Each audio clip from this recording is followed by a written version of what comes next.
Hello. Yeah. So brilliant as usual. I mean, his whatever he spoke was so good. I mean, I was convinced that here is a bunch of clinicians, doctors. We are really bogged down with so much of work. We are having, that we are really 1.4 billion people. We are having a problem of data. We are having this thing, and this AI would. Where is the presentation gone? Yeah. So the AI would really come and sort all our problems out. But can you go back to the first slide? Yeah.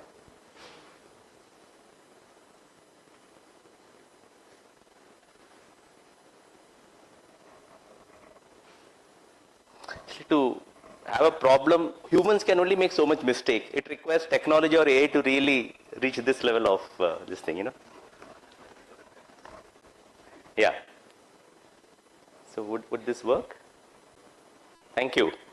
Then I heard him speak about how, it really is going to be a brilliant amalgamation about human intelligence and artificial intelligence. And he managed to, gently converge the whole thing towards, AVM Sridhar sir also. And actually I felt my gray matter coming out, and I almost felt like an Avatar movie. It's connecting to the AI only. Then I said, Shankar, wake up, man. This whole thing is a sales pitch. What is this going on? Ask yourself, what is a boon? What are the topic? That AI is a boon to the clinicians. A boon, all of us know, we have all read our Amar Chitra Kathas, it's a blessing, it's a godsend. Whenever sometimes I do have some friends, when a sales rep comes and says, dear sir, here is an unpronounceable new map or some new technique which does 1% better job but at 10 times the cost, and here is one graph which is a kind of a vague graph, and please buy it. And there are some people who will say, oh, it's a boon, it's a boon, it's a boon. But then that's not the way we at FMC are taught to think. We look at everything and say, what is the efficacy? What are the adverse effects? And what is the cost? And we shall start for that with the AI. Let's look at the efficacy. IBM pitched the Watson supercomputer as a revolution in healthcare. It's nowhere close. When it was compared to a multidisciplinary team, it hardly had 46% matching, where the same team did brilliantly with all the guidelines. Various AI studies, if you see, he never mentioned the numbers. He said, it's really done well. Breast cancer, it is doing well. COVID, it is doing well, everything. What is this well? This well has to be seen in the numbers. All the studies, all of them, they'll land up telling you something about sensitivity and specificity. It is not something you can run away from. I'm being very generous. Let us take a particular case which says it's got 95% sensitivity and 95% specificity. Wow, it looks so good. Imagine that the prevalence of the illness is 1%. So if there are 10,000 people standing here, which means 100 people are having the illness. Your AI is 95%. It's positive, so it will identify 95 of them. So far, so good. But please remember, there are 9,900 people who do not have the illness. Their AI will only say 9,400 do not have the illness. In other words, it will wrongly say 495 have the illness, which means AI would land up telling you 590 people have the illness. Stay with me with the numbers. What does it mean? 5 out of the 6 people are false positive. Whenever you land up taking an AI app, you land up doing, you try it out, you play around with your numbers. It will vary between 1 in 2, 1 in, I can see the smile in all the community medicine people. This guy is talking sense, and I am. That's what your AI would do. And you have all these false positive things. Imagine what are we trying to sell? We say that here is an algorithm which, a person who is staying quite away from, you use it and do a self-diagnosis, and you turn up with a lot of false positive, and they land up getting a lot of anxiety. That's what AI will do to you.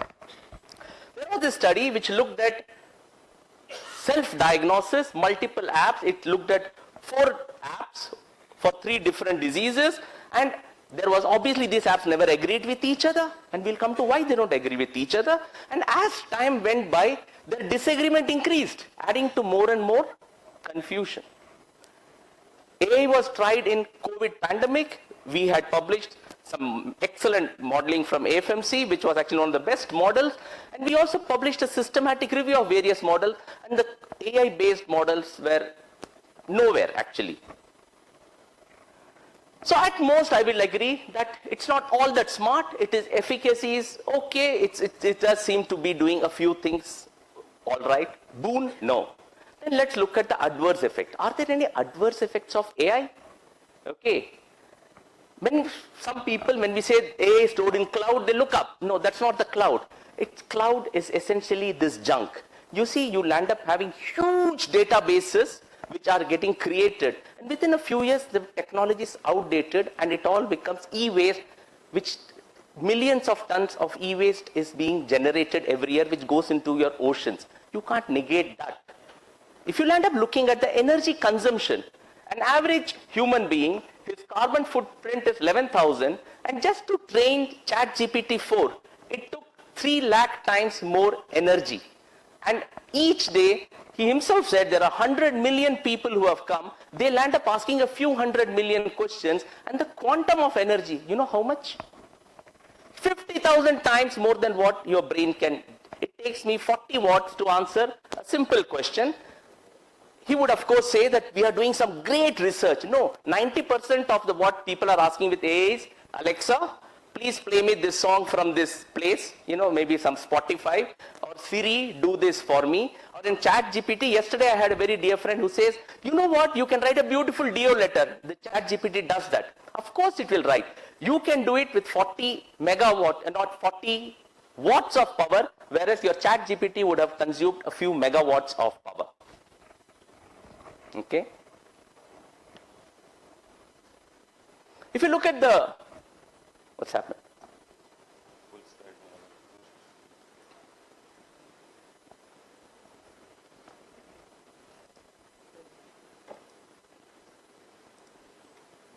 L1 and L2. L2. Yeah, okay. If you end up looking at I'm in the correct place. So if you're looking at the water requirement, it's unbelievable. The quantum of water which is required. Today, the whole earth is facing a shortage of water. This is an Atacama desert. In Chile, this entire lake has dried up because this is rich in lithium. All your chat GPTs and all these, their things are kept in Taiwan, in Chile. The South American coast, that area has been bought over by Google and other people because they can't waste the American coast. It's all very nice to say that, but it consumes huge amount of water, energy for a marginal improvement. Look at the cost. Of course it's free. Obviously you'll get everything free. No, sirs. Whenever you get anything free, please remember you are the product. It is your data privacy which is a product. Do you really believe that Google, ChatGPT and all are here to serve you? No, you are the one who will end up giving all your data. And this product, it is something like this, two pigs in a barn who saying, isn't it great? We have nothing to pay for the barn. And he says, and the good food is free too. Not at all. All these people who land up getting these predictions and everything, the real challenge is false positive. Let us say if it is also true positive. You come to know that you are going to get a problem. You have so-and-so this mutation and this genomic analysis, and there is a 40% chance you are going to get so-and-so cancer in 5 years. I have just added a headache. As a rheumatologist, I know how many of these people walk around with false positive ANA. What your AI apps and all these people who are doing really is, they are going to add more and more and more problem into the community, and they are going to be walking with 20 potential diseases which might occur in the future. Just by looking at these three things, all in all, it is nothing more than a hype which is right now being played. And right now, if I say what is the role of AI in clinical medicine, at most it is just a hyped up stuff. Let's come to the matter of jobs. Study after study have shown that anywhere between 30 to 40% of jobs are going to disappear. In fact, there was a lovely study which got published, an analysis by Goldman Sachs just last month. And if you look at 28% of healthcare practitioners and the people, and like correctly pointed out, it would be radiologists who would go first. Why would that be? If you land up looking at the ability of artificial intelligence and your clinical specialties, you have pattern recognition specialties or not so much of a pattern recognition specialties. Specialties like radiology, histopathology, dermatology are the ones where the axe is likely to fall. That's why all your publications land up coming on things like, ECGs and retinopathies and X-rays and CT scans. Imagine a situation 20 years from now, Scholar Rajesh, you are the HOD medicine, and your trainee comes to you and says कि कहता है MRI कराओ, HOD radiology से बात कराओ. Then the trainee says, sir, वो तो department ही बंद हो गया, अभी तो वहाँ पे सिर्फ 4 सर्वर्स और 5 रोबोस हैं, किससे बात कराओ? And that's what is going to happen. I had that opportunity to interview an AI expert, and I think you must listen to it. Apologies to you, sir. Hi Shankar, I am really concerned about artificial intelligence. The radiologists will go out of job first. The pathologists and dermatologists will follow. What with the coming in of robotic surgery, I fear for the survival of surgeons too.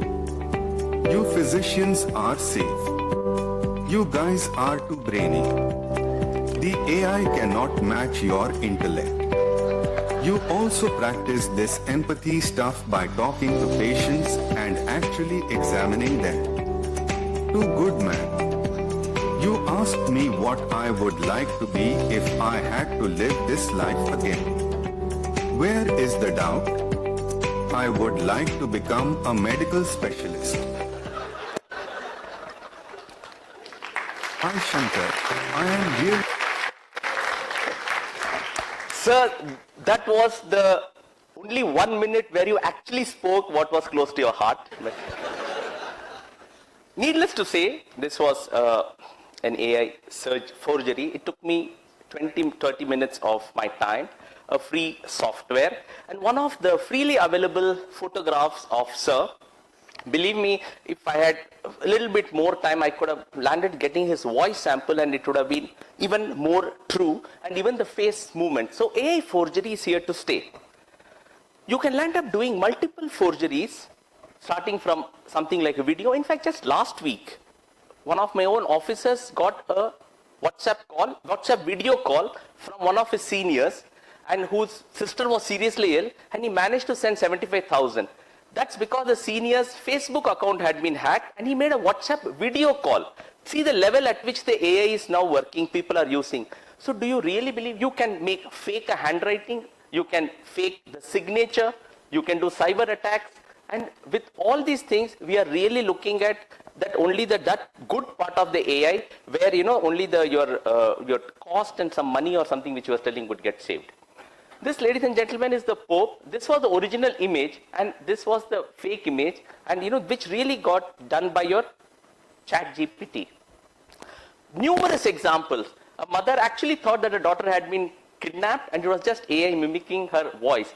And everywhere, the people, it just doesn't take too much time to actually convert this strong tool for a nefarious activity. Come to data privacy. Once you have typed something in, it is there forever. But what really worries me is data repurposing. You land up giving every second day there is going to be some study or other, they land up taking your genomic signatures for identifying a particular disease, or like a study which I myself doing, I land up having lymphocytes of so many people, and you're looking at say various patterns or something.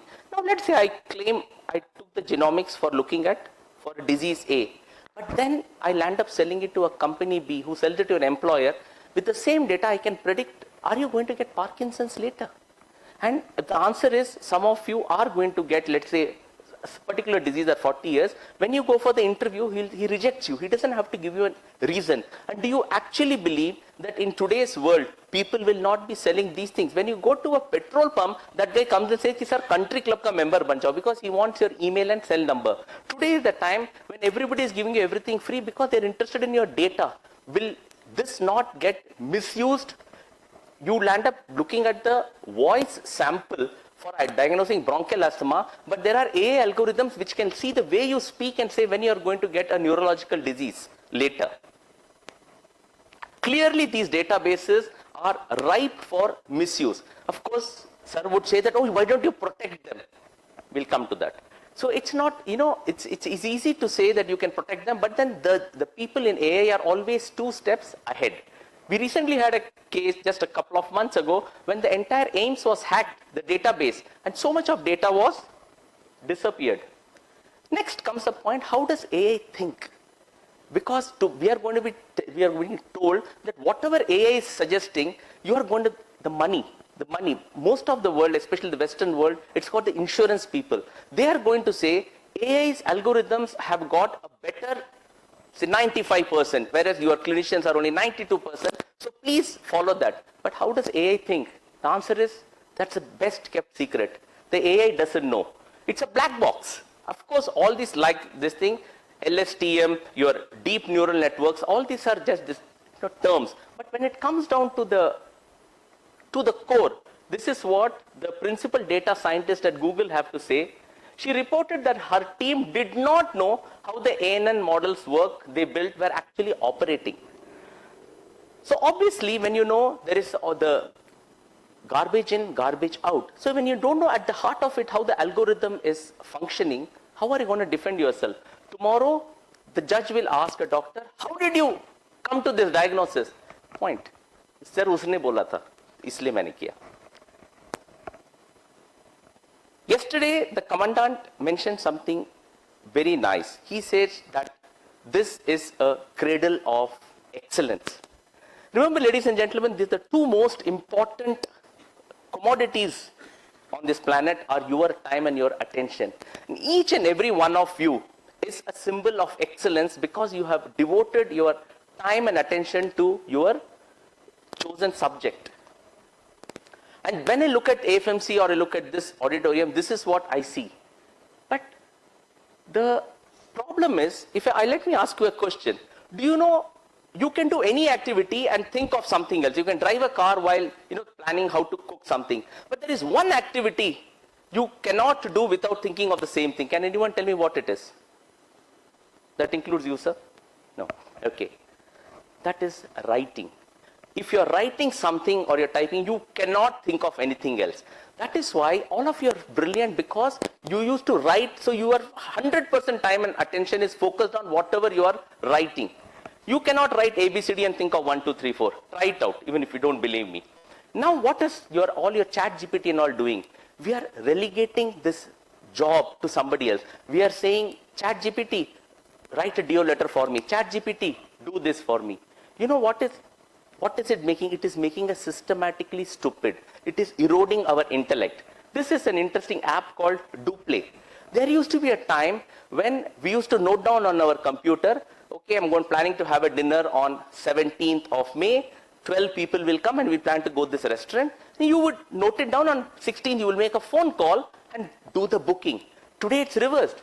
This DoPlay asks you, it can mimic the human voice. It does the booking. It does the booking in Book My Show. It just asks you, you have been drilling into a computer. Kitne loge bolo? 8 people. And on this date. So it is just reversing the trend. Why would you go for excellence if your chat GPT can write your entire article? Then you're worried about plagiarism check, not a problem. Try one more of the AI algorithm, say, rearrange the words, because what is plagiarism? It just looks at a string of words and sees how it is there.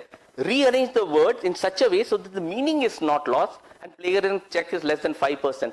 That's all. So obviously the people who use this better, where is your urge for excellence? Slowly you would go down the drain from excellence to stupidity. And that, ladies and gentlemen, is the thing which my worthy colleague is not even mentioning. The human touch, thank God he mentioned it. Obviously, these are the things which we are in agreement. This cannot be done by an AI. Your empathy, your soft skills, your breaking bad news. And even if the thing is, a computer obviously cannot do that, and there is no argument on this angle. The big elephant in the room, the legal and ethical issues. There are numerous of them, but I will give you just one example to understand. Here is, sir is a brilliant surgeon. Now imagine here is a AI-enabled robotic surgery which is going on, and halfway through there's a technical malfunction. And the surgery is being done by somebody sitting 500 kilometers away. That's what the whole reason for that. Who is responsible?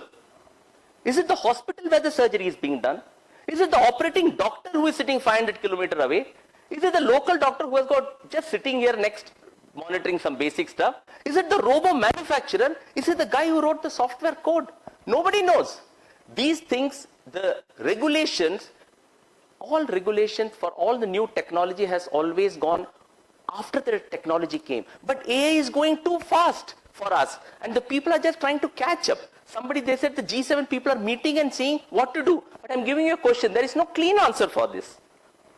There are numerous ethical issues which are there that when a person gives a diagnosis, how does he say, कि भाई ये मेरे दिमाग से है कि ये AI ने बोला है मेरे को? कहता है कि भाई there are numerous agreement clauses on the apps which a person has to agree, which directly impinges with your informed consent.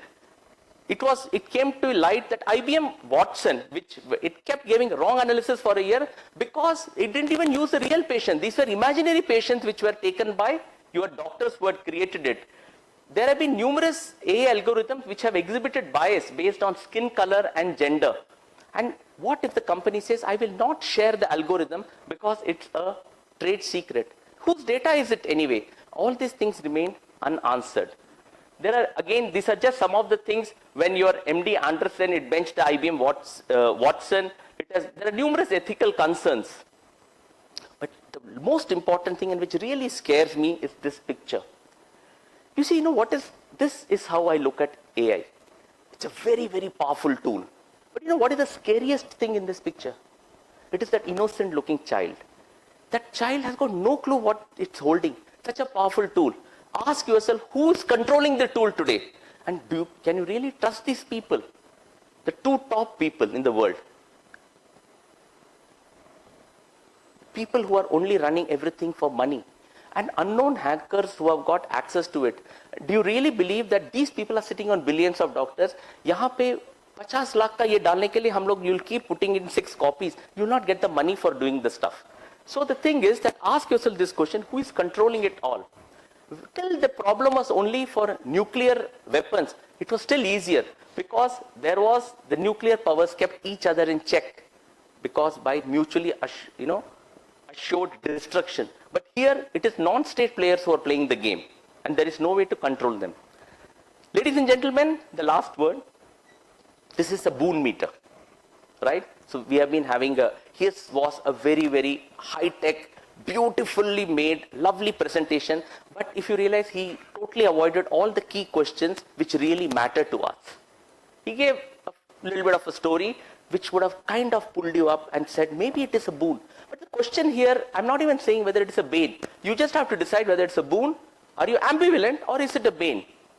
Ask yourself, the efficacy mostly is hyped. No one is talking about the false positives. There are numerous adverse effects. You are spoiling your environment. You are spoiling the future of your children. The cost is your freedom. It's your privacy. The job loss is realistic. Different, the numbers may differ. You can argue. Some people even argue that so what if 300 million jobs come? There will be 75 million new jobs which will come. Of course, the specialists will go and some technology guys will come up. But they're not the same job. There are numerous legal challenges. There are numerous ethical issues. But what really troubles me is excellence will be lost and mediocrity shall become the norm of the day. FMC as we know it shall cease to exist. And lastly, who controls it all? Definitely not a state. When I think of all these things, I don't have too much of a doubt in my mind, where exactly is this? Is it a boon? Really? Elon Musk did mention we should be very careful about AI. If it is possibly our biggest existential threat. Yesterday, General Dalji sir had mentioned the existential question, and possibly it is the biggest existential threat which we are facing today. Yesterday, another person asked me a question, Tanmay Roy sir. He asked me, Shankar, tu to AI padhta rehta, how come you're chosen to speak against AI? Well, ladies and gentlemen, there is a reason for that. AI requires a lot to understand about Bayesian statistics. It requires you to understand about non-linear dynamics. It does understand LSTM भी पढ़ना होता है sir उसमें. The ANN and the deep neural network, and I'm learning R. But this is what Sun Tzu said and what got popularized by the movie The Godfather. Keep your friends close. Keep your enemies closer. I don't have any enemies in flesh and blood, but the closest to an enemy and something which I'm really, really scared about is AI. And if tomorrow it is an all-out war, have no doubts about it, you're going to have lots of problems. And when the war breaks out, you will require the Shankar Subramanians of this world to be on your side. It requires a person with a blinkered vision who actually refuses to see everything, all the problems which are there, and then still says, it's a boon, it's a boon, it's a boon. Thank you. I rest my case.